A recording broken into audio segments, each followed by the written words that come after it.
Questioner: As I can see, there is nothing wrong with my body, nor with my real being. Both are not of my making, and need not be improved upon. What has gone wrong is the inner body. Call it mind, consciousness, antahkarna, whatever the name. Maharaj, what do you consider to be wrong with your mind? Questioner: It is restless, greedy of the pleasant, and afraid of the unpleasant. Maharaj,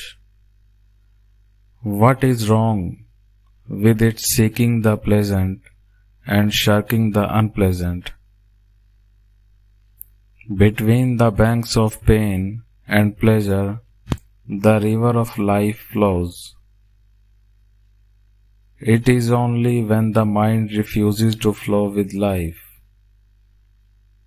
and gets stuck at the banks that it becomes a problem. By flowing with the life, I mean acceptance, letting come what comes and go what goes. Desire not, fear not, observe the actual, as and when it happens, for you are not what happens. You are to whom it happens. Ultimately, even the observer you are not. You are the ultimate potentiality of which the all-embracing consciousness is the manifestation and expression.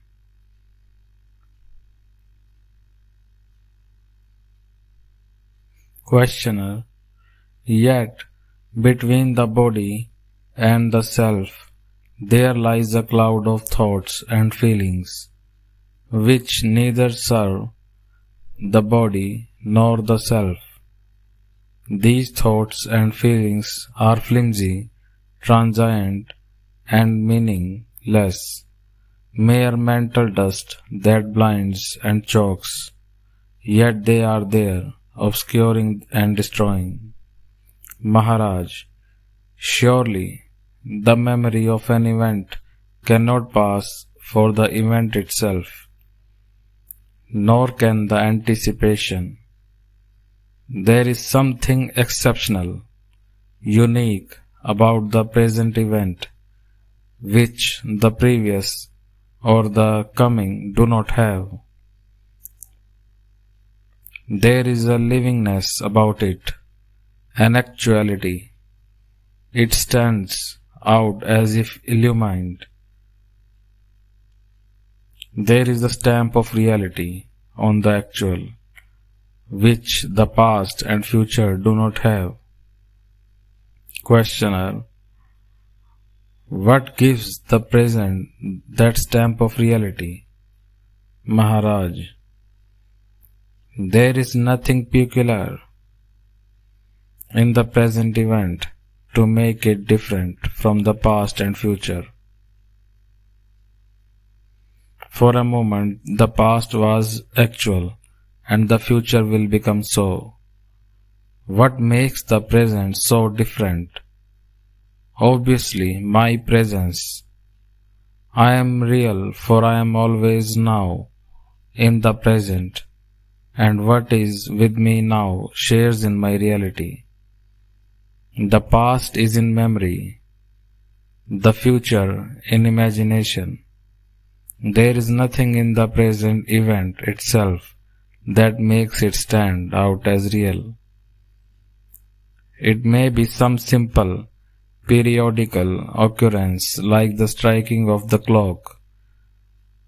In spite of our knowing that the successive strokes are identical, the present stroke is quite different from the previous one and the next, as remembered or expected.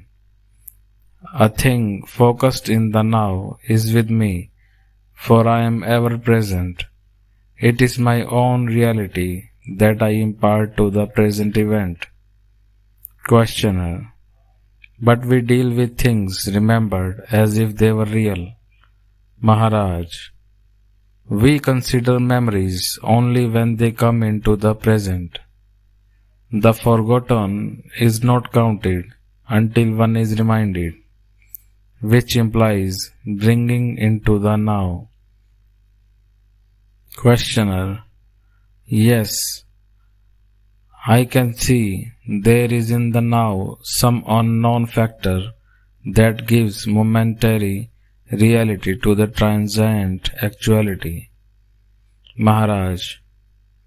You need not say it is unknown, for you see it in constant operation. Since you were born, has it ever changed? Things and thoughts have been changing all the time. But the feeling that what is now is real has never changed, even in dream. Questioner. In deep sleep, there is no experience of the present reality. Maharaj. The blankness of deep sleep is due entirely to the lack of specific memories. But a general memory of well-being is there.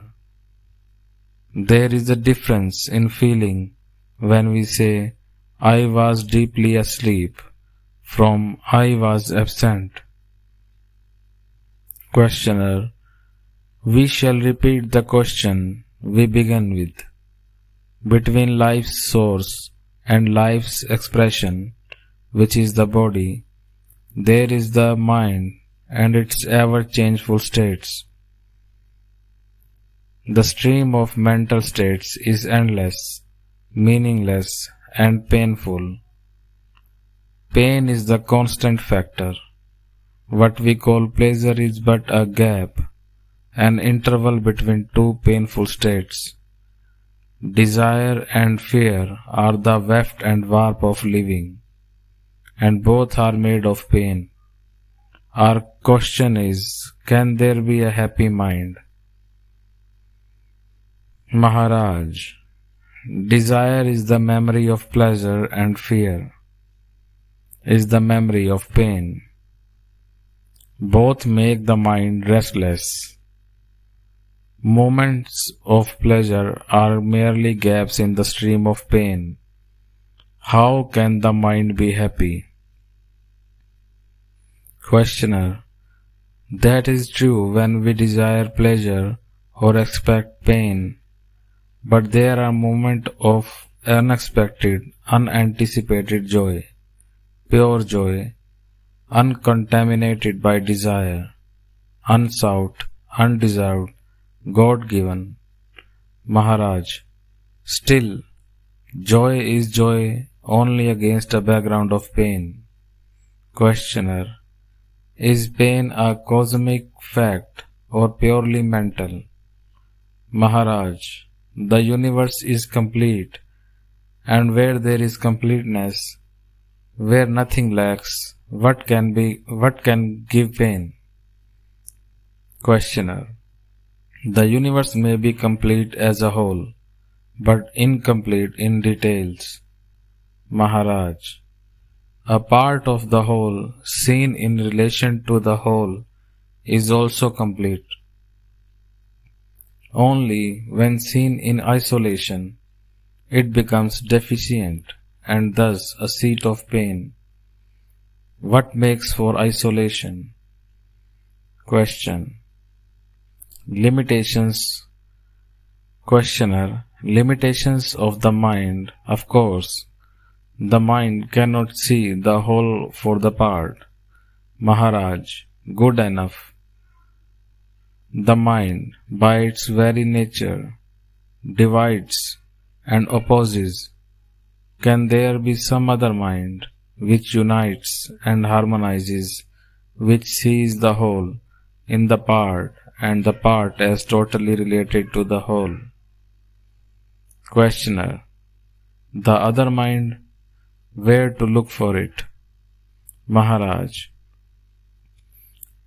In the going beyond the limiting, dividing, and opposing mind, in ending the mental process as we know it. When this comes to an end, that mind is born. Questioner. In that mind, the problem of joy and sorrow exists no longer. Maharaj. Not as we know them, as desirable or repugnant. It becomes rather a question of love-seeking expression and meeting with obstacles. The inclusive mind is love in action, battling against circumstances, initially frustrated, ultimately victorious. Questioner. Between the spirit and the body, is it love that provides the bridge? Maharaj. What else? Mind creates the abyss. The heart crosses it.